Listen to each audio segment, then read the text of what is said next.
Bismillahirrahmanirrahim. Assalamu alaikum 10th class. Today we will discuss about homeostasis in humans. Last we have discussed about homeostasis in plant. Now we will discuss about homeostasis in human. Like other complex animal, human have highly developed system for homeostasis. The following are the main organ which work for homeostasis.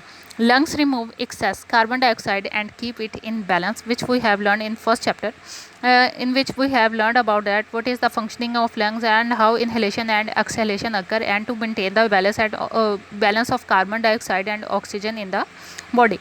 Skin perform role in the maintenance of body temperature and also remove excess water and salt. The kidney filters excess water, salt, urea, uric acid, etc. from the blood and form urine. Basically, these are the three main organ which perform homeostasis in human. So they help in the removal of gases, in the removal of heat, and in the removal of extra water and salt from the body. So we have studied about lungs in the previous chapter. So we will start from skin. We know that our skin consists of two layers. First one is epidermis and the second is dermis. Epidermis is the outer protective layer without blood vessel, while dermis is the inner layer containing blood vessel, sensory nerve ending, sweat and oil gland, hairs and fat cell. It means that epidermis is the outermost protecting layer where there is no blood vessel is present, so it is the main protective organ in the body. And the second layer, which is inside the epidermis, is known as dermis. It contains blood vessel, sensory nerve ending and sweat and oil gland and hairs and fat cell, which is underneath it. Skin perform important role in the regulation of body temperature. The inner thin layer of fat cell in the dermis isolate the body. Contraction of small muscle attached to hair form goosebumps. It create an insulating blanket of warm air. Basically, skin maintain the temperature of the body. And there is a thin layer of fat which is underneath the dermis. It helps in the isolation of the body.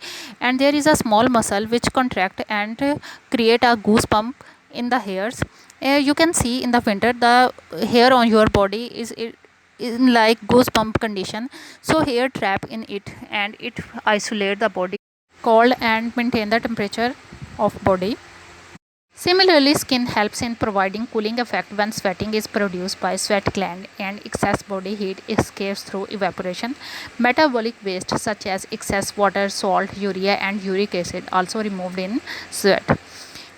It means that during summer your skin excrete sweat, that is extra water in your body, and salt and other minerals from, that is urea and uric acid, through sweat from your body, and also maintain the temperature of body, and it creates a cooling effect on your body. Urinary system of humans. The excretory system of human is also called the urinary system. It is formed of one pair of kidney, means two kidneys, a pair of ureter, a urinary bladder and a urethra. Kidney filters blood to produce urine, and the ureters carry urine from kidney to the urinary bladder. The bladder temporarily stores urine until it is released from the body. Urethra is the tube that carry urine from urinary bladder to the outside of the body. So you can see that there is a four part of urinary system of human. The first one is kidney, and there is two kidney in human body. Ureter, which is a tube like structure, and there are a pair of ureters, means two tubes of ureters, and a bag like structure which is known as urinary bladder, and there is a opening which is known as urethra through which urine is expelled from the body. Structure of kidney. Kidneys are dark red bean shaped organ. It means its structure is like a bean. Each kidney is 10 cm long, 5 cm wide and 4 cm thick, and weighs about 120 gram. They are placed against the back wall of abdominal cavity just below the diaphragm, one on either side of vertebral column. They are protected by the last two ribs. The left kidney is a little higher than the right. The concave side of the kidney faces vertebral column. There is a depression called hilus near the center of the concave area of kidney.